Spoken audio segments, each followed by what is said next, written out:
আমরা আলোচনা করিনি যে মূলত যে তারা বারবার বলছেন যে না কোনো আলোচনা হয়নি, সেইভাবে ইন্টারনাল মিটিং ছিল, সেইভাবে আমরা কোনো সিদ্ধান্তে এখনো পর্যন্ত পৌঁছাইনি, কারণ এটা একটা প্রাথমিক আলোচনা ছিল।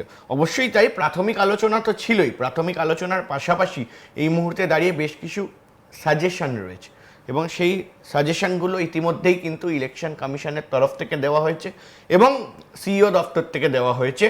সূত্র মারফত খবর, এই যে সেফটি সিকিউরিটি ইস্যু যে বারবার করে উঠছে, সেই নিয়ে কিন্তু চিন্তায় রয়েছে কমিশন, সেই নিয়ে চিন্তায় রয়েছে সিইও দপ্তর। কারণ এই যে গোটা প্রক্রিয়া চলবে, সেই প্রক্রিয়ায় কিন্তু সহায়তা করতে হবে এই বিচারপতিদেরও। এই যে বিচারপতিরা যারা যারা রয়েছে, যারা যারা এই পুরো প্রক্রিয়ার অধীনে এই মুহূর্তে তাদেরকে মাথার ওপর বসিয়ে রাখা হলো সুপ্রিম কোর্টের নির্দেশের পরে, তাদেরকেও কিন্তু এই মুহূর্তে দাঁড়িয়ে যা খবর পাওয়া গেছে যে গতকাল এই যে মিটিং, সেই মিটিংয়ে আলোচনা হয়েছে যে তাদেরকেও কিন্তু নিরাপত্তা দিতে হবে এবং যে অফিসাররা কাজ করছেন তাদেরকে নিরাপত্তা দিতে হবে, পরবর্তীকালে যাতে তাদের কোনো রকম অসুবিধে না হয়, কোনো রকম কারোর একেবারে জনরোষের মুখে না পড়তে হয়, কোথাও গিয়ে কোনো পলিটিক্যাল পার্টির রোষের মুখে না পড়তে হয়। ফলে এই বিষয়গুলোকে নিয়ে কিন্তু গতকাল আলোচনা হয়েছে এবং তার মধ্যে অবশ্যই সব থেকে বড় যে এখন প্রসঙ্গ, যে অনেকেই এই মুহূর্তে একেবারে ধাঁধার মধ্যে রয়েছে, অনেকে এই মুহূর্তে ইলিউশনের মধ্যে রয়েছে, ডিলিউশনের মধ্যে রয়েছে, ডিলিউশনাল হয়ে গেছে যে সত্যি কি তাহলে একেবারে ভোটের আগেই সেনা নামিয়ে দেওয়া হবে, অর্থাৎ সেন্ট্রাল ফোর্স, যে সেন্ট্রাল রিজার্ভ পুলিশ ফোর্স, তাদেরকে নামিয়ে দেওয়া হবে। এই মুহূর্তে দাঁড়িয়ে আমাদের কাছে যা খবর রয়েছে সুচেতা, সূত্র মারফত, যে গতকাল কিন্তু এই বিষয় নিয়েও আলোচনা এই মিটিংয়ে হয় এবং ভোটের আগে হয়তো পুরো এই যে ল অ্যান্ড অর্ডার সিচুয়েশন, সেই ল অ্যান্ড অর্ডার সিচুয়েশনে এই মুহূর্তে হতে পারে যে সেনা বা কেন্দ্রীয় বাহিনী নামিয়ে দেওয়া হলো। এবার বলি যে তাহলে কি কেন্দ্রীয় বাহিনী নামিয়ে দিলে পুরো গোটা যে আইন শৃঙ্খলা যে এই মুহূর্তে একেবারে বিষয়টা রয়েছে রাজ্যের, সেটা কি কমিশনের হাতে চলে যাবে? এমনটা নয়, এখনই কিন্তু মডেল কোড অফ কন্ডাক্টের মধ্যে যে বিষয়টা রয়েছে সেটা লাগু হচ্ছে না। 1 তারিখ থেকে মূলত হতে পারে যে এই যে বিভিন্ন যে স্পর্শকাতর জায়গাগুলো রয়েছে, হটস্পটগুলো রয়েছে, সেই নিয়েও গতকাল আলোচনা হয়।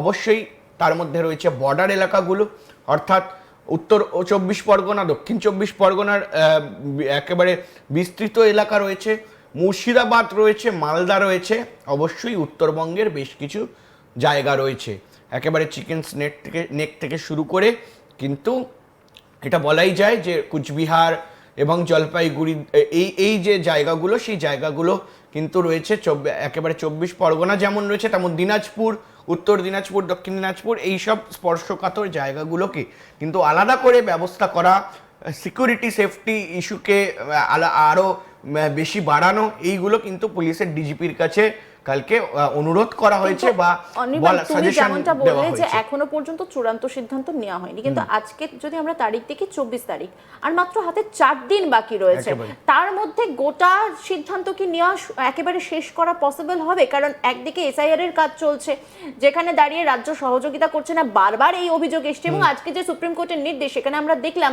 যে নিজের রাজ্য মানে আমাদের পশ্চিমবঙ্গ ছাড়াও কিন্তু পার্শ্ববর্তী 2 রাজ্য থেকেও সাহায্য নেওয়ার কথা বারবার প্রকাশ্যে এসেছে। সেখানে উড়িষ্যার কথা বলা হয়েছে, ঝাড়খণ্ডের কথা বলা হয়েছে। সেখানে এই 4 দিনের মধ্যে কোন কোন পরিস্থিতির দিকে নজর রাখবে?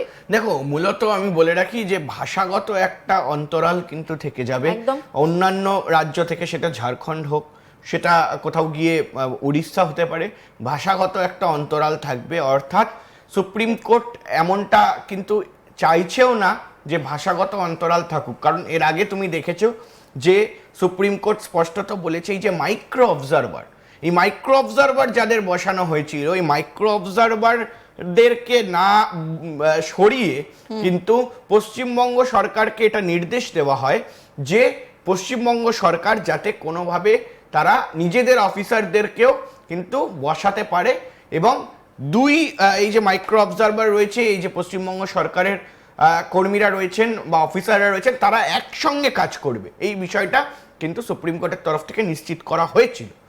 এবার বিষয়টা হলো যে এই পুরো আইন শৃঙ্খলা পরিস্থিতির মধ্যে এই যে কেন্দ্রীয় বাহিনী, তাদের কাজ কি হবে।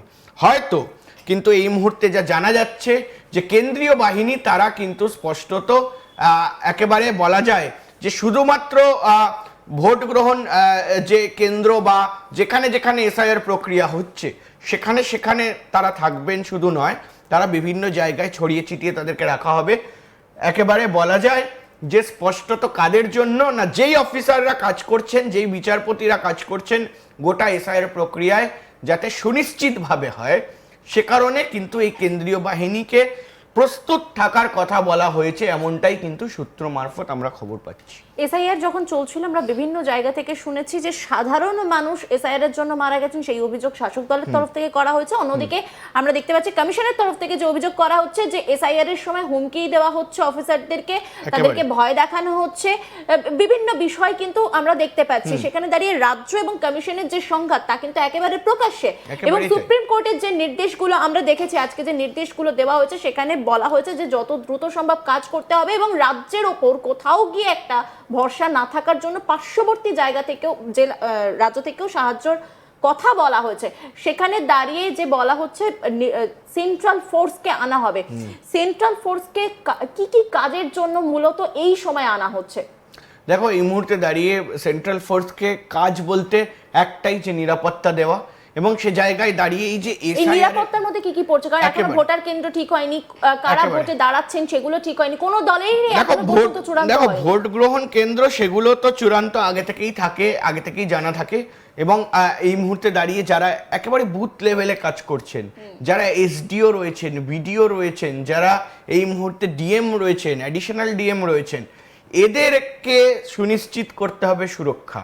এবং সেই বিষয়টাকে পশ্চিমবঙ্গ পুলিশকেও যেমনটা বলা হয়েছে যে পশ্চিমবঙ্গ পুলিশের তরফ থেকে পুরো বিষয়টাকে দেখা উচিত, পুরো বিষয়টাকে বোঝা উচিত এবং সুনিশ্চিত করা উচিত নিরাপত্তা। কালকে এই বিষয় নিয়ে যেমন আলোচনা হয়েছে তেমনটা কিন্তু সিআরপিএফ বা কেন্দ্রীয় বাহিনীকেও রেডি থাকার কথা বলা হয়েছে। এবং মূলত তারা কখন নামবেন, কিভাবে নামবেন, সেটা গোটাটাই এখন কমিশনের হাতে রয়েছে। কমিশন কিভাবে ডিপ্লয় করবে। কিন্তু এই যে 4 দিন রয়েছে, এই শেষ 4 দিনে কোনো যদি অপ্রীতিকর ঘটনা ঘটে তাহলে সুনিশ্চিত করা যায় যে 1 তারিখ থেকেই কিন্তু কেন্দ্রীয় বাহিনী নামবে। বা এটাও হতে পারে একেবারে দ্রুত গতিতে একটি সিদ্ধান্ত নেওয়া হলো যে 28 তারিখ যে তালিকা প্রকাশ হবে, দেখা গেল 28 তারিখেই সেনা নামিয়ে দেওয়া হলো এবং কেন্দ্রীয় বাহিনী নামিয়ে দেওয়া হলো। এবং কেন্দ্রীয় বাহিনী নামার পরে কিন্তু বিস্তীর্ণ যে এলাকা রয়েছে, স্পর্শকাতর এলাকা হতে পারে বা যেখানে যেখানে কমিশনের মনে হচ্ছে যে ঝামেলা হতে পারে, সেই জায়গাগুলোতে কিন্তু স্পষ্টত বা সেনা কেন্দ্রীয় বাহিনী নামিয়ে সেখানে কিন্তু বিশেষভাবে ধ্যান রাখার জন্য একটি প্রচেষ্টা এই মুহূর্তে কমিশন করবে। কিন্তু তার আগে গোটা বিষয়টাকে পুলিশের ওপর ছাড়া হয়েছে। অবশ্যই পুলিশের